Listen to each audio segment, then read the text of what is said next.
Thank you all for joining. I appreciate that we can come together to have this conversation. If you don't know why you are here, this is a space where we're going to be talking about liberation, church, and boudoir. And I'm going to start with the amazing speakers that we have today. So, first up, I'm going to talk about is Nancy, and Nancy Lane is Lalane. Did I say that right? La la. Lalane, excuse me.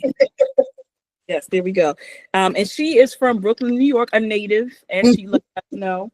And she is dedicated to creating beautiful photographs in a way that is body affirming, LGBTQIA plus inclusive, and trauma sensitive. So everybody give her a little round of applause, or you can just give her some snaps in the chat.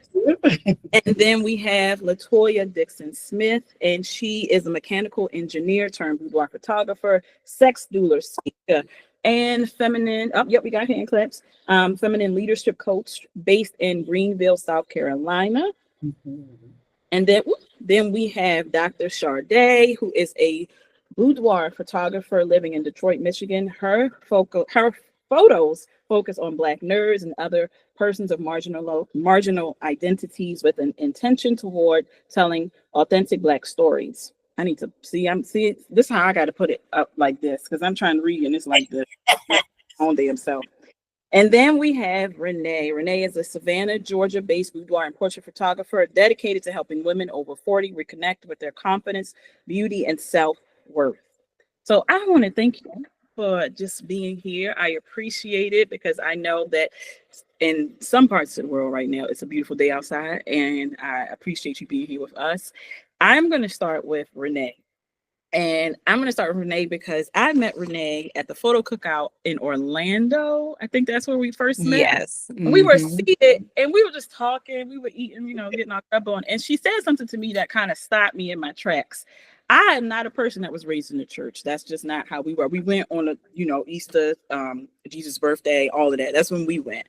And when Renee told me that she was sent, I think it was a letter to stop doing boudoir. And what was interesting is you're not the first Black woman who has said that to me, that they were told that they would have to stop shooting. So I want you just to give us a little insight in that and how that came about for you. It came about for me. I was raised in the church, worked, various ministries. I was on the media ministry at my church. And one day out the blue, my husband called and he was like, "Is somebody at church have a issue with you doing boudoir?" I said, "Yeah, your pastor." And he was like, "Well, she just called me asking, did I support you doing boudoir photography? And do I support your business?" And he was like, "Yeah, I support my wife doing boudoir." And she hung up with him. Well, he hung up with me, and then she called me. And she called a meeting with me, basically saying that if I did not stop doing boudoir photography, that I'll be set down from being on the media ministry. And since I said I'm not going to stop doing boudoir photography, I have been set down. It's probably going on that was what, 3 or 4 years? It's been a while since I have worked the camera for the media ministry at church. And she one time sent me something else about a meeting that they was having. And I was like, "Well, did you send this in error?" And she was like, "Are you still doing boudoir photography?" I said, "Yes, I am." And she was like, "Well, just let your husband be aware of that meeting." And I was like, "Well, you can let him know that he has a meeting to attend." And it's funny because we had a meeting. I had my scriptures, everything. Me and my therapist already talked about it. She was like, "What's the problem?" She was just basically saying that it was worldly, it's porn, and what I was doing, was not of God. And I feel differently. I feel that I say, "Well, you done brought me closer to God because I'm around here researching scriptures to let you know that that's your opinion of whether or not that you think boudoir is porn, and it's not." And I've had members of the church, my clients, boudoir import. Yeah, I say, "Well, your church members like it." I said, "Because when I walk in the church and their husbands see me, I get the good old brother head nod, like, good looking out. So, and they do. And they even have an issue as to she's sitting me down for doing boudoir photography because they don't see what the problem is either. So I guess I said, well, she was like, I guess we're just going to have to agree to disagree about this. I'm like, sure enough, I still go to church. I go in there just about every Sunday and sit my little happy butt on the pew. My husband's still on media ministry. My child, when she's home from college, she still participates on media ministry, but not me because of my boudoir photography. So my question for y'all, if anybody wants to piggyback on what she said before I even say anything, I'm sorry, give y'all the space. Okay. So my question, which comes up to what you just said as well, is can boudoir bring a client closer to their version of what God is? And how do you feel? Let me just say that first before I go into the second question. LaToya, you want to start? She was like, okay, I can go to Nancy. Then Nancy was like, no, I'm ready. it's cool. I was just, that's a really good question. How has boudoir photography brought me closer to God? For me, it's really seeing God in me. And I see the emphatic head nods, which I'm sure my fellow colleagues can attest to, is, there's a lot of this work requires a lot of like personal work as well, because when you're interfacing with clients, you never know what's going to come through your doors, right? You never know who you're meeting and what place that they're in. So the fact that I also get to sit down and listen to people's stories, but also reflect on those stories and get a better sense and knowing of who I am, and it bring more awareness around who I am, that allows me to, again, it becomes more of a sacred practice that I take home, not just what I do when I'm servicing others, because that's the thing that we can fall into, right? We're so great at like making space for other people and to help them to, facilitate their awareness around their own liberation. And we have to do that work and that journey for ourselves as well. So I would say definitely it has allowed me to see the God in me, the goddess in me, and also to kind of decolonize who God is, what is God. So that's my piece. I can add to that. This the more my relationship with God has become more clear to me, the more I can be an instrument as a photographer to allow other people to see God within themselves through my lens, through the experience, and through the action of it all. It is God moving through me. Cool. So I think I have a unique positionality because I'm also clergy. So technically I'm a reverend doctor.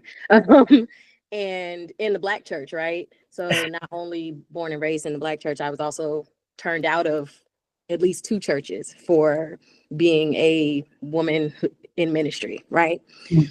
So with me being sort of a practicing clergy person, as well as studying religion, I go in with a sort of different God concept, right? And I think that helps me to the fact that I have had to, as LaToya mentioned, like continue to develop my own God concept. It helps me to do that with others. And I think the fact that I can tell others, well, I go to church every Sunday. I'm also clergy. And if I'm going to be damned to hell, I don't think this is the thing that's going to do it. But who knows? So I think that, along with a sort of irreverent take to sort of traditional modalities of religious practice, have helped me to connect with people and connect with the part of them that potentially feels shame over their physical bodies, because that's ultimately what we're talking about, right? This idea that the material corporeal body is sinful, that it is full of like things that keep us from connecting to God. But as someone that believes that we are all made in the image of God, that I as a human must bow to the divine in others, that means that I have to be okay with this body because God put me in this body as well. And so if I'm not sort of honoring that I'm a fully involved person, that it's not just my spirit, my heart, my mind, but I actually have to move around in the meat suit. That you have to come to grips with it. You have to embrace it. You have to love it, because doing that is also a way of showing God that you love all parts of yourself, which is a reflection of God, right? Mhm. But also the fact that, especially with Christianity, we have to look at the fact that Christianity, that the Bible, they are contextualized in a particular way. And we have to question it. Our liberation is attached to, why do we have to hate our bodies? Why do we, for those of us, and all of us work with Black people in particular, when people tell us to hate our skin, right? They want us to hate the fact that we are Black. So even more so, I have to be like, no, it's in the Bible. You know, if we look at King Solomon was up in the Queen of Sheba's face, writing poetry, talking real nasty. So like, we have to have that conversation too. And so because of that, I think being able to say, well, it's in the Bible too, that you have to accept all parts of yourself. And we also have to question when people tell you not to. And so that's sort of how I try to at least make myself available to people that have questions attached to, well, does this do a certain thing to me religiously if I do boudoir? I'm like, child, you don't have to put your booty on the internet like I do. But if it makes you happy, why not? Is that not also godly, to be happy while you're here? That's the whole point. Mhm. Right. And we have to start asking questions when people start giving opinions that make you want to be ashamed of something you want to do for yourself. We Right. have to ask why that is. How does me being captive in those ways feed something else? And where do we draw the line and say, no, that the fact that you want me to be ashamed is ungodly? Mhm. Or cover up so you won't, because you know your brother, he's weak in the flesh and we don't need you tempt him. That ain't my issue. The bigger question is, weak. why is he weak in the flesh? Because Yeah. I'm accountable. Why what I'm wearing or doing impact, Yeah. you know? So yeah. And how is it my responsibility? This is a bigger question that we need to be asking. Like, you want me to not tempt anybody? Well, why is it that their constitution is so weak that they can be tempted? Because that don't sound godly, because Jesus was out there getting tempted and Jesus stood on business. So why can't you Mhm. stand on business with your eyes? Yes. That leads, because that could be a whole nother, we might have a whole nother office. But that leads me into my next question. One of my favorite authors is Adrienne Maree Brown, and she talks about pleasure. She talks about pleasure a lot and how that manifests. And she talks about church as well, within pleasure, but just in general. And so listening to you all talking about shame in body and shame in the flesh, and I added that last part on. How do you think that shows up within your clients? Because I know for me, I've had clients, especially for my older women, who are like, because they have grown up in the church, there are certain things that they can and cannot do. And that also becomes a point of contention when I have to ask them to touch their bodies.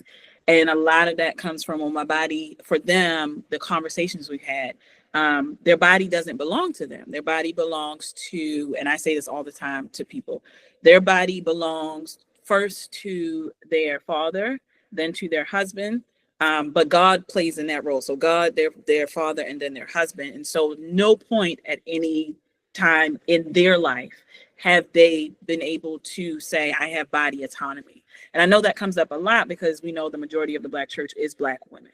And so in your practices, when you do your work, how are you giving them that space, especially as women of faith? How are you giving them that space to just show up? Everybody don't want to ask at one time. You could just.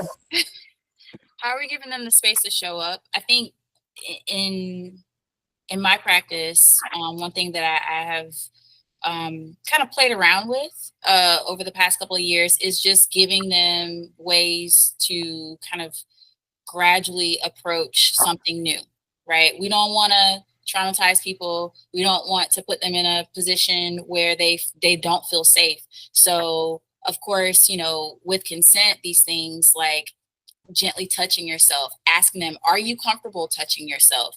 We have props in the studio where they can, you know, just like rub different textures and things along their skin just to kind of, titilize the senses a little bit, which is really what the goal of it is like, you want to feel alive, you want to feel more like yourself, aka more human, with the freedom to feel what you feel. Like, here is a space where you can do that. Here are some ways we can start to introduce play in that. I think play is a huge part of what we do too, so that it doesn't come across as something that would conflict with their values or things that in their mind what they can construct as, oh, I shouldn't be doing this.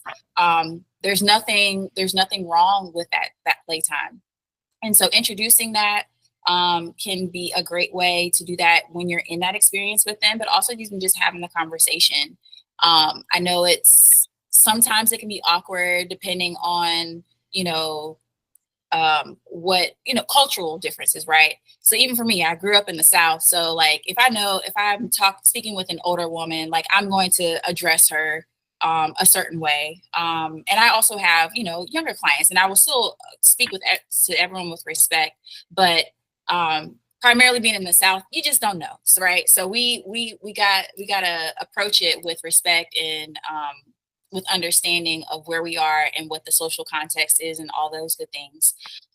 But I think that when it comes to interfacing with Black women of faith, I would say that I haven't had a lot come through my studio that are super hesitant. I feel like by the time they get to me, they're like, okay, I'm ready. Like, I didn't got to this point. Like, let's do the things, right? It's usually my younger clients who are still afraid. I've had a client who, she was like, I can't let my dad know where I'm at. And she left her necklace that said like daddy's little girl at the studio. And she was torn up about it because she was like, I can't let my dad know that I have to come back and get it. And I was like, oh, you poor little thing. So I will say that in those cases, for me, it's a matter of, and I know like I'm not anybody's parent and I don't try to overstep those boundaries either. But just, again, approach it with care, first and foremost, with care, understanding, but also let them have the opportunity to explore and to play a little bit. Yeah. I think for me, the actual setup, it's before the photo shoot. It's getting to know them and coming with a mindset of compassion. And when I allow that to happen, I trust myself in that process, and it's an exchange.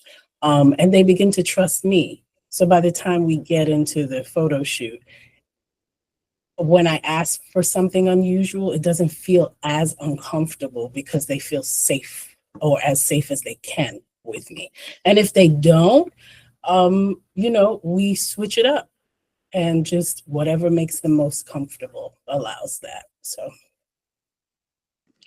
I would say, in my practice, because I particularly appeal to people who identify as awkward and nerdy, part of the challenge is, I don't think I'm sexy. I don't think I am like appealing because I am nerdy, or like even my best friend, who's one of my models, I make her get in front of the camera whenever I need to do something new.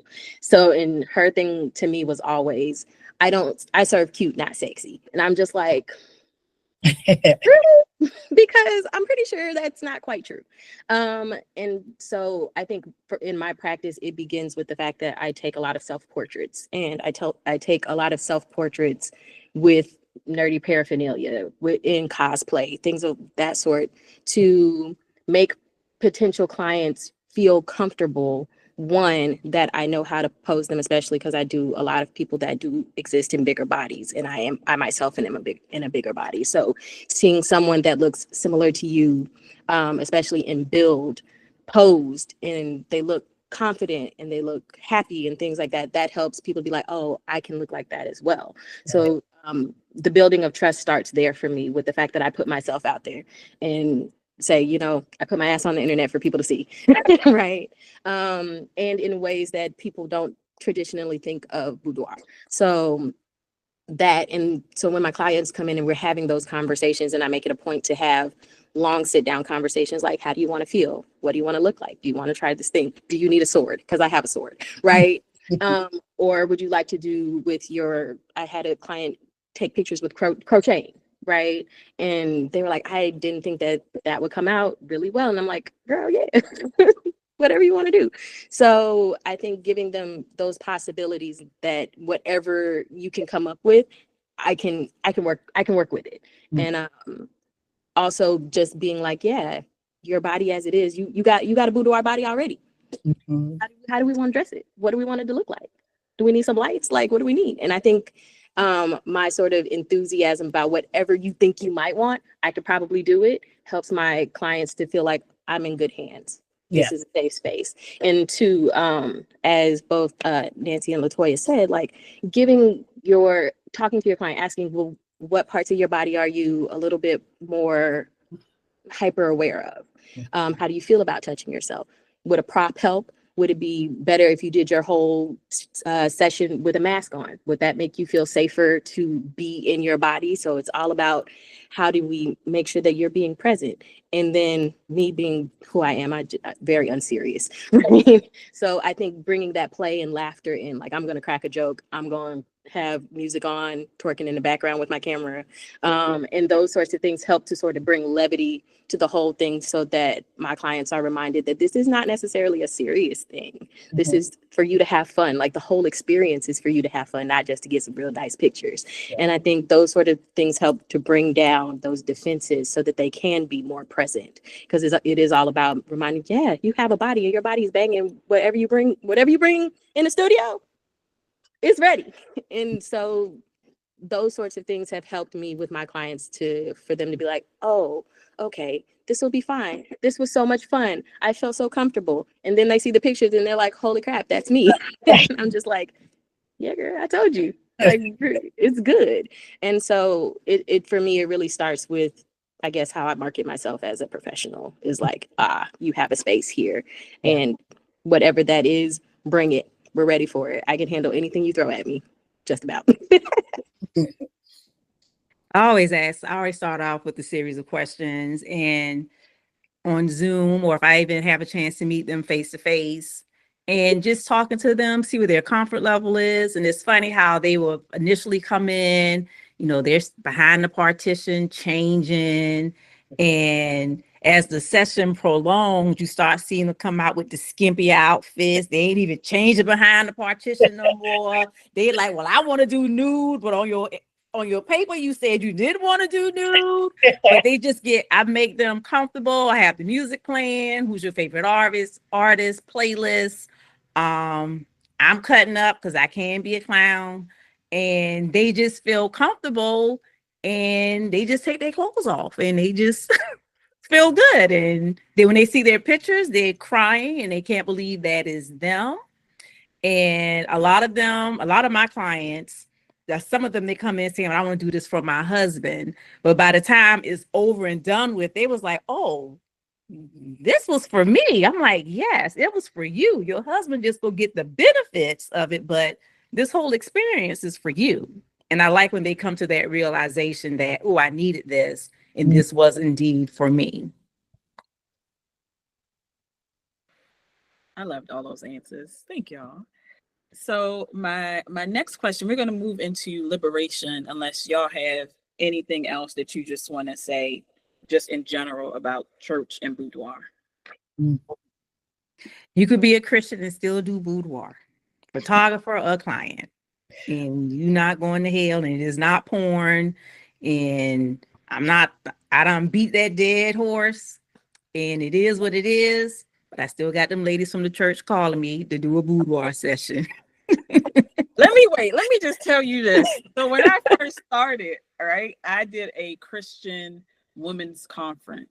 And I have never, those are some of the most, I ain't want to say freak because I don't use freak like that. But when I tell you them women was liberated. liberated. They were Okay. liberated. Talk about, can we do this? I got a diamond. I just want to hold it in my mouth like this, and then I can just. I'm like, that's what do whatever you want within this time frame.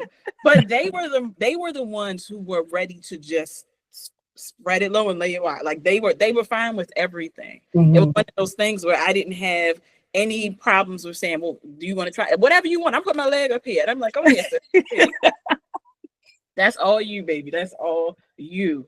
So that part, I will say yes. And I think when we spoke, when the first time when you spoke and you said that, Renee, they said, you couldn't be a part of this ministry because of this.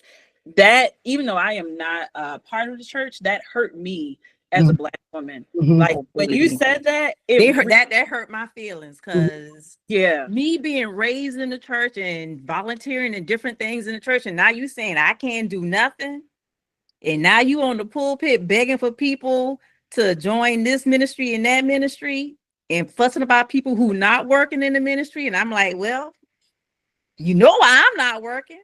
I want to, but you won't let me.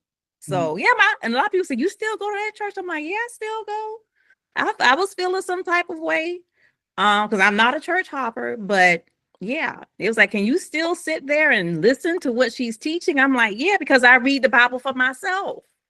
I don't just open up my Bible on Sundays. I open it up every day of the week, every morning. Mm-hmm. And so that's what helped me realize this is just a personality issue. This is a personal issue for her. Mhm. It have nothing to do with me. And I think it plays into this idea of being like going back to the shame, but it's also fear too, right? I think one of the things that we kind of possess as boudoir photographers in this space is the opportunity to kind of unintentionally trigger people's repressed emotions and like the things that they wish they could do out loud and publicly. The audacity to be free, the audacity to take up space in your body, the audacity to be a woman who is,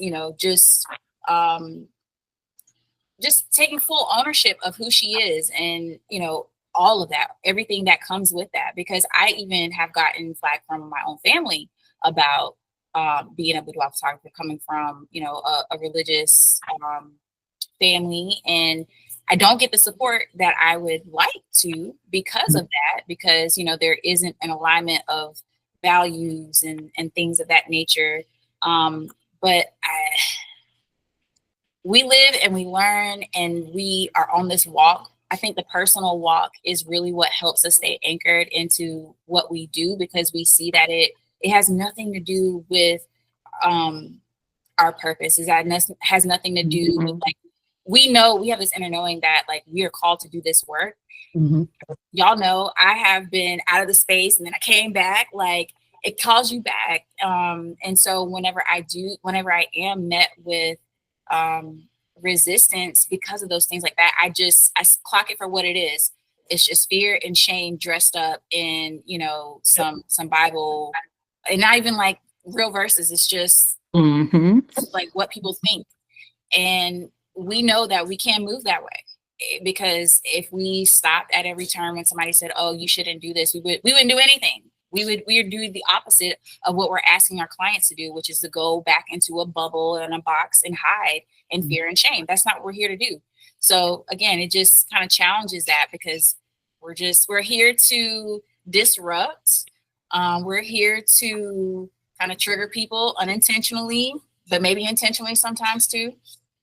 We're here to incite change. And I think that's really what liberation is, right? Like we know that change is coming. We know that change is on its way. And we're saying, okay, we're the change makers, offering this space for women to be that free, be that liberated, be that sensual, be that nerdy, be that whatever those adjectives are, but in a space where they can see it visually too. And I love that for us. Yeah. I want to add a quick thing. I may come from a very different perspective, in that I went to Catholic school, and then I found out Jesus couldn't possibly be a white man. And that just shifted my whole experience of my connection to God. So with that being said, I have grown to believe that I am the church, that we are individual churches. That's how I have my relationship with God, and I invite people into my photographic experience from that space, that they are power. So I just wanted to add that. That was beautiful. Thank you. That was very, very beautiful. You know, I think about it, and then this will come from the liberation standpoint as well. Something that I always, especially when I'm working outside of Boudoir, but just women who are doing reinvention, because a major part of my work is reinvention after 30. And so I always speak to them about being humble, because a lot of what I see, especially for those clients who are very heavily faith-based, is they cannot take that step forward. Like you said, they can't really be their true authentic self because they are putting on for what they believe this is what you're supposed to be. And I always ask them, because they always say, you have to be humble. You have to be humble. And I see this in most Black churches. Like I always see this dichotomy between white churches who will like go out and get everything you need because God is going to bless you. And then Black churches is like, you got to struggle to get it. And so when I see that, especially for my clients, I ask them, like, who taught you to be humble, and why did they teach you to be humble? Yes. And who does that when you are being humble? What does that do for those people? You're right. Because it has to be something that it does for them. Because I'm looking at you and I see how amazing you are. I see like everything about you is just bright. But then you dim it because that liberation point, like if you were liberated and still had your faith, who would that demonize? Like what would happen if you just took that first step? And why do you feel like you can't do it? And I feel like Boudoir gives us that space, that healing space, to give them that necessary starter point. I don't think it's everything. Right. I think it's a starting point. Yeah. So with that, I'm going to ask you, how do you believe that liberation shows up in your boudoir work? We can go back down the line like we did. We can start with Toya if you want to talk. How does liberation show up? First of all, the existence, like existing in our body as marginalized people, like that's resistance in and of itself. And the fact that we exist, that is an act of resistance. And I feel like the more we resist in that way, in a way that allows us to enjoy this life that we live, and not only seek pleasure, but indulge in things that bring us pleasure, that starts that liberation within our own bodies. Like, and I think as Nancy was saying, this idea that we are the church. And I believe that whatever, like these mini rebellions that we are creating in our own spaces, it starts with us, but it also starts with the fact that we're able to kind of share in this experience with other people so that they can start those own rebellions within their homes and within their communities, their families, talk to their daughters, talk to their sisters, nieces, and really start to allow like a movement that is not, like we say, the revolution will not be televised. No, it's because we're women. We are going to be the ones, and even us as in the space of boudoir photography, like we have a unique position to merge art and activism. Yes. Which is really cool because, well, one, we get to be super creative in that. I mean, and that's kind of like how I got to the point of VBS, Vacation Boudoir School. Like, I see that as the opportunities that we have to create programming, not just the shoots that we facilitate, but create programming that allows us to reinforce this idea that, okay, what does it mean to to exist in a liberated body? That could be physical, it could be emotional, spiritual, and wherever that aligns with us personally, because I know a lot of my work has been just kind of like a offshoot of my own personal journey, is allowing us to kind of get more granular into the work that we do. in a way that really resonates with people in a real way. Like I said, we know that this is not just about photos.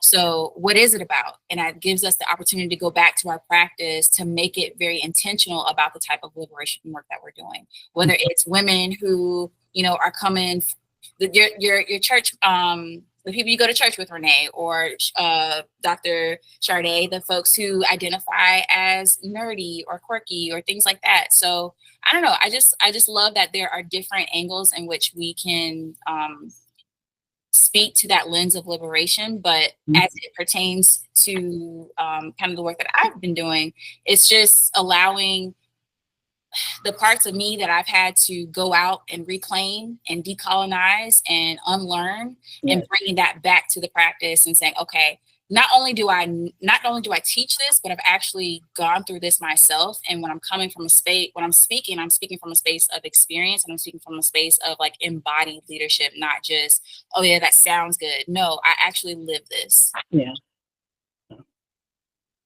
I would agree with all of what Latoya just said. I would like to add that I don't take any client, right? It's like who's for me is who's for me, right?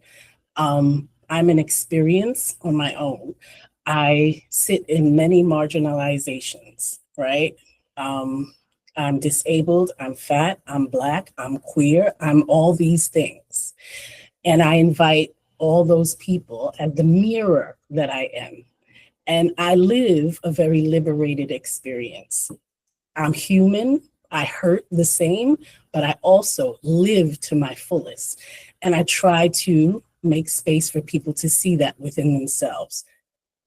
And everybody has their own idea of something, and I try to bump up against that by letting them see me in my fullest, if that makes any sense. And they walk away from my photography experience feeling more of themselves, seeing more of themselves through me. And that's how it goes for me. That's liberation for me. I would say, especially to Nancy's point, when you exist in multiple, especially identity, like marginal identities, your existence is a resistance, right? Yes. Because from jump, society tells you that there is no place for you.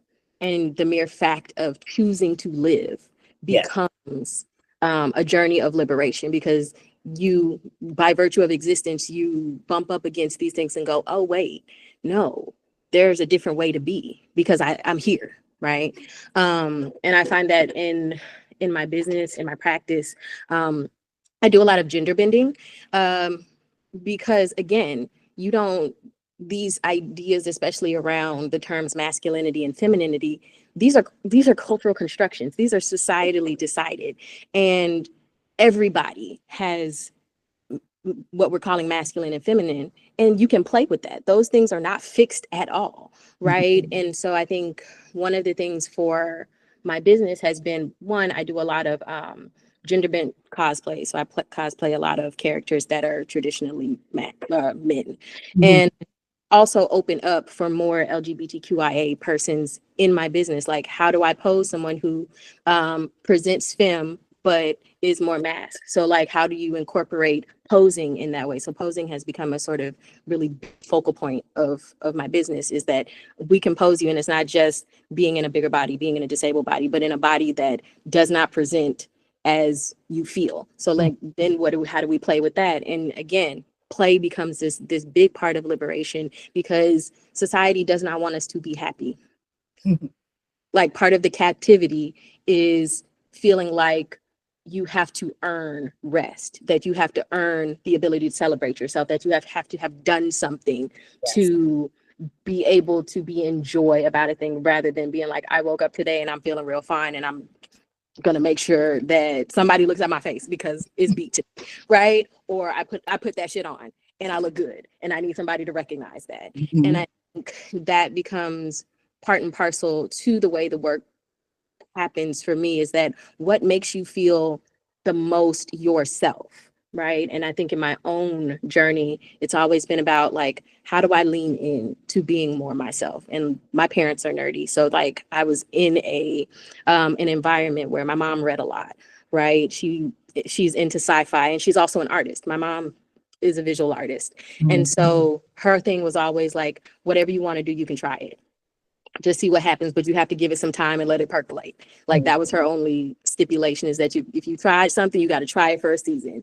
And so I feel like now that I take that into my sort of liberation journey, because it's been like, oh, I wanted to do this thing that I seem to have an affinity for, whether it's writing or doing photography, whatever. And then how do I do it in a way that sort of resonates with who I am as a human being?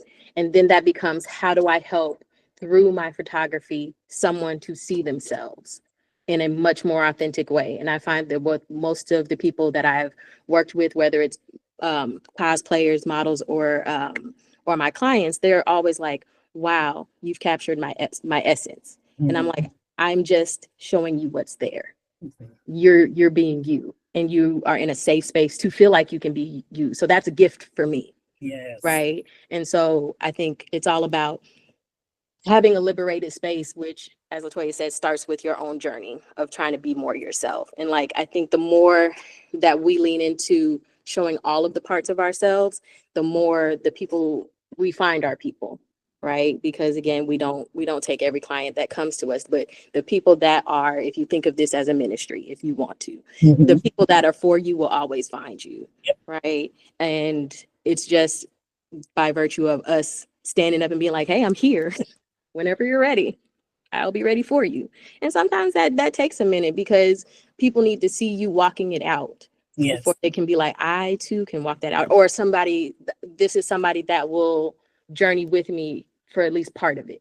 And I think that's part of the important part of the work, is that we are journeying with people when they become our clients, because it's not just the day of. We're working with them for, I don't know, a couple of months, sometimes longer than that, with getting them onboarded, with getting planned, then the session, then showing them the photos, then getting them to whatever products or whatever the final thing is. So like, we spend a lot of time cultivating relationships with our clients. And some of my clients have become really dear friends of mine, because again, I journeyed with them in this one space, but then they keep coming back. They become clients where they're like, oh, now I want you to do a couple session with me and my boo thing. Oh, I'm pregnant now. Can we do boudoir maternity shoot? Oh, I got babies. I know you don't want to do babies, but I want you to photograph me with my babies.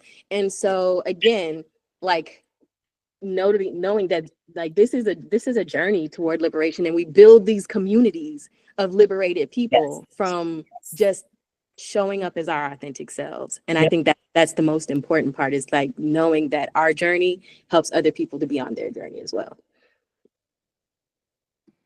For me, liberation, a liberated person is free from the traditional societal construct.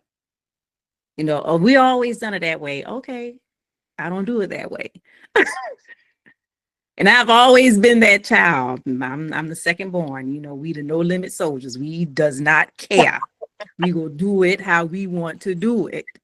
And people always say I always had that rebellious spirit in me. No, I'm just not following the grain. Y'all want to do it that way? I'm gonna do it this way. Right. That's even when I was in the military. People were shocked that I went in the military. And they told me every day, you have no military bearings. I said, I know, I'm just here for the GI Bill. They be sick of me, and I don't care, because I'm gonna do, that's how we've always done it. I'm not with that. That's how we've always done it. So sometimes it's a better way to do it. A lot of times it's a better way to do it. Besides, that's how we have always done it. So I have been free. My grandparents, my dad parents were Pentecostal, and I used to give them heart attacks every time they would come see us, because I was a child. I do not like to wear clothes. I only wear clothes because I don't want to get arrested. That's why I wear clothes outside my house. And And they always knew I was gonna be different. Even my child, she'd be like, "Woman, where are your?" I go in her room, "Woman, where are your clothes?" So I am free, free. And I want women to know that they too can be free. Yes. And they did, and they know it. They see me display it. My friends know, like, ooh, child, yes. But it's just like I'm not going with the grain. Not just because everybody else is doing it. I'm just like, no, it's a better way to do it. Why y'all doing it like that when you can do it like this? Being a rebel. Being a rebel. A rebel rouser. Let me say that. Yeah, I'm a rebel rouser. So that's why I like after, getting those, talking to my clients after their session and they all hyped up, because a lot of them, some of them, they come in a little, fearful, like, I can't believe I'm doing this, but they are so hyped and just feel really free that they go tell their friends about the experience and how they're feeling afterwards, and it carries on. Yes, it carries. I mean, that one day changed their trajectory of how they think about a lot of things, because they have freed their mind up to do that. I agree. Ladies, first thing I want to say is I'm just honored that you all said yes. Like, I really am. I thank you, Alicia. appreciate you for just sharing your insights, because I think it's something that we need to see, especially when it comes to, especially a lot of boudoir photographers are faith-based if they're Black. And so they need to understand that it's okay. Like, it is okay. So in wrapping up, and then we'll go into questions. So if you have any questions, I do have one question that I saw, so I'll ask that. But if you have any other questions, once we give them the final say, I want you to either unmute yourself and ask your question, or you can put it in the chat, whatever you would like. But to wrap it up, is there one thing that you want people to know or to think about as they are doing this work? It could be for liberation, it could be for church, it could be for boudoir, it could be whatever. But what's one thing you want them to take away from this, the information that you've given thus far? And we can go in the same way if you want. Okay. I think that it's important for us to keep our uniqueness, to keep our individuality, but also to see that we can think for ourselves and trust ourselves. I think for me, that's the biggest part of my own personal journey, is I need to learn how to trust myself. And one of the questions that you stated, Alicia, that made me think about, I didn't think about something else, but what I want to bring it back around to is that a lot of the flack that I have gotten, or a lot of the resistance that I've gotten about the work that I do as someone who considers himself spiritual and still has like a lot of the practices. I don't regularly attend church anymore, but I still have my faith. Because I have been challenged previous to doing this work, that makes it less of a distraction for me as something that would hinder me from doing this work.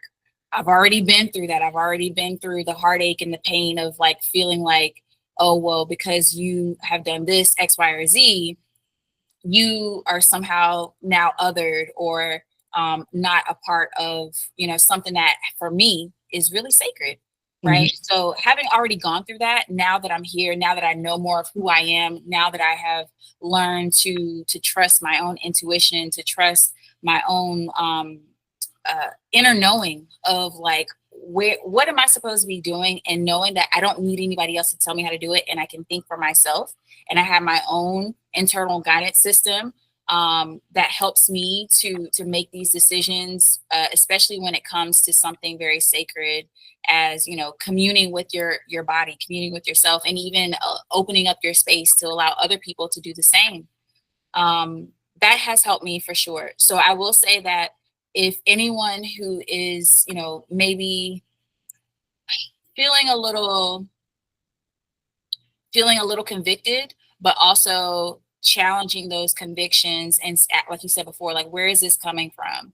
Where is this coming from? And then how can you learn to trust yourself more throughout this process, because, you know, I think anyone who has a personal relationship with their creator, whatever their belief system is, or faith is, you will know, like, you will have to have that personal connection. You will have to have that personal relationship. And these may be the questions that you go ask, you know, when you are in your sacred space, and learn how to trust that instead of, you know, listening to doubtful voices, listening to people who seem to mean well for you, but they can't even really explain to you why it's wrong that you're doing what you're doing. They can't give you enough of explanation of why, because they themselves don't know. They're just regurgitating something that, you know, maybe somebody told them and they believed it. But because those of us who know that this work is probably in more of a connection than what other people really think it is, right, the divine, because we know that, and because we practice that, and we see it through and through our own selves, through our clients, and we do it on a continual basis. So we have that repetition and that knowing that is now our ministry, right? This is how we know. We know this because we do this. These are the things that I would love to leave. Like, learn to trust yourself, but even more so, like, build your own relationship with your maker, your creator, whatever, however you describe them, and that will tell you what you need to know going forward. Yeah, I agree 100% with you. And I will follow up with, first of all, happy Pride to all. And secondly, yeah, I have two things to say. Divine intelligence exists in each one of us, and you can turn to it at any time. It can never be severed. And when you lean into that, you discover more of who and what you are. So that's one. And the second one is, you belong here. Every photographer, every dreamer, every artist, every single one of us belong here. Don't let anybody tell you that you don't. It's never true. You belong here, and there's somebody for you. That's it. Come on with a word. So one of my mentors, when I was in seminary, because I trained to be clergy, technically, she used to say that you have to do the work your soul must have, right? And so many times when we think about being guided by something larger than ourselves, people want like big signs, but the knowing is quiet. Yes. Right? The knowing are the things that you feel sort of the impulse to, that won't, like, they agitate you, right? That you can't let the thought of it go. And so I think grounding yourself in, one, your own authentic self, like knowing that who you are is what the industry needs, right? That there's a space for you, even when lots of things would tell us that these things are finite, that there are only so many that make it. That's never true. The truth is, like, we live, I think I heard something that was like, we exist under a wide and open heaven, which totally changes the notion of our place in the world, in the universe, how the creator, however construed, sees us. So one, doing the work that your soul must have is an authentic practice. It is a trust in yourself. It is a belief in exactly who you were created to be. And if you feel the impulse to do a certain thing, that means somebody's looking for you, right? And to not do that deprives them the opportunity to journey in a way that they need to. So it is important to remain grounded in the work that your soul must have, because there is somebody that is looking for exactly what you offer. And that's it. And that doesn't have to be 1 million people. You don't have to touch 1,000 people. But if you touch one, then you've done your job. But more often than not, you touch more than one, and in more than one ways. Like, they may never come through your studio, but by virtue of you leaning into an authentic representation of yourself in a front-facing way, that allows them to at least get a seed planted, Maybe you get to be the water to plant the seed. Maybe you get to be the sunshine that helps the seed grow. Maybe you get to be the one that helps them to harvest that thing. But you can't be part of their process until you lean into your own. Yes. Yes, and if you don't feel convicted that you're doing something wrong, nobody can condemn you for doing what you're doing. And that was my soul searching thing of, is this wrong? And, going down the rabbit hole, I was studying the Bible to show myself approved to see what is wrong with Boudoir. And I could not find anything. And then, I'm like, I can't let you condemn me for something that God has not convicted in my heart that I'm doing it, that this is wrong. And it's not wrong. I just realized I was on mute. So we have a question. When you started your business or photography, did you question your faith, and what were you doing? This could be for anybody. No. That's it. Oh. I mean, I didn't personally, because I never thought that there was anything wrong with helping people to feel more empowered in their bodies. Right. Especially because I think the sort of misnomer is that you have to be in various stages of undress with boudoir, because that's what people see. But it doesn't. It just means intimate. Whatever sort of intimate space you need to be yourself, however that looks. You could be in a big t-shirt, and that might be the thing, right? And I think that helped me to not feel any shame about it. I did feel a little bit of pause when I decided to put myself out there in self-portraiture, but not because I thought I was doing something wrong, but because I'm a college professor, but I tell my students, I'm like, look, I cosplay, I do boudoir, my ass is on the internet. But also I did get a PhD and they pay me to be here. You pay to be here. So do with that what you will. So I think that because I know what like words mean things, and more often than not, general population does not know what the words mean.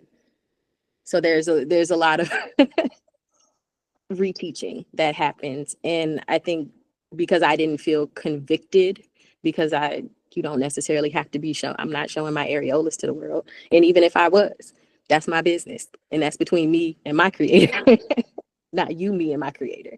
And I think those things sort of help guide me to be like, there are people who do worse things all the time. So if empowering people, especially Black women, to be in their physical bodies and happy with it is the thing that's gonna send me to hell. Oh well. We'll take care of that later. That is a problem for future Sade, not present Sade.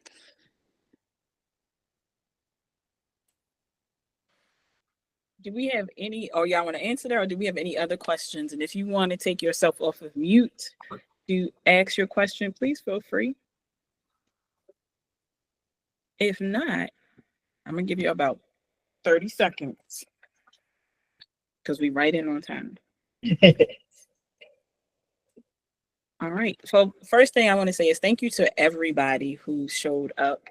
I appreciate you all for coming and supporting these amazing artists, because one of the things that I want to make sure that we do is showcase how we are showing up for our clients, in whatever variation they come in. We want them to come in, like you said, and bring your full entire self, because we are bringing our full entire self, and we want to show them the same thing. Mm-hmm. So I say thank you. Thank you. Say thank you for being here. Thank you for sharing your expertise, your wisdom.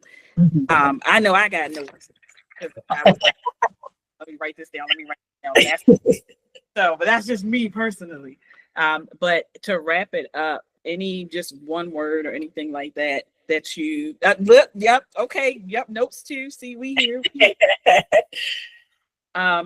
Just to let it go, or just anything that you all want to say. And we're gonna keep it cute. We're gonna keep it short and keep it cute because I'm hot. So Okay. I can keep it short and keep it cute. Alicia, this is wonderful. Thank you for this platform. Seriously. I love this. I didn't anticipate what this would be. So I am delighted, and thank you to all of you just hearing your stories and getting to know you. So yeah. and we'll definitely be doing something similar. I think that this is just important work that when we are not doing it together, it can seem like it's so many things happening. But I think when we do it together, it's something that's important for people to see, especially for Black women, Black artists to see that we exist in this space because we belong in this space. Community is enriching. Yes. Community is enriching, and this is lovely to have for sure. Yes. Well, I thank y'all. Oh, go ahead, Latoya. No, I promise you I'm gonna keep it real cute, real short. But do you remember when I told you I had that dream I had? Yes, I wrote it down actually. I think I Oh, okay. So let me let y'all in on the tea. So I had a dream maybe like last year or so, that I was outside of like my family church, walking inside. Alicia was at the pulpit and she was having Boudoir church. Like, yes. I was like, girl, I don't know what this dream is about, but there it is. Here's what happened. And so having this conversation tonight is just full circle. We talked about we are the church. And I'm going to take that. Nancy, thank you so much for that reminder. When you said that, I think that's when I remembered the dream that I had prior to this discussion. But I just wanted to share that with y'all because Alicia is doing the good work out here in her ministry of, holding space for us in our ministries and highlighting us and making sure that folks know about the work that we're doing. So shout out to Alicia, Reverend Alicia, doing the good work. Yeah.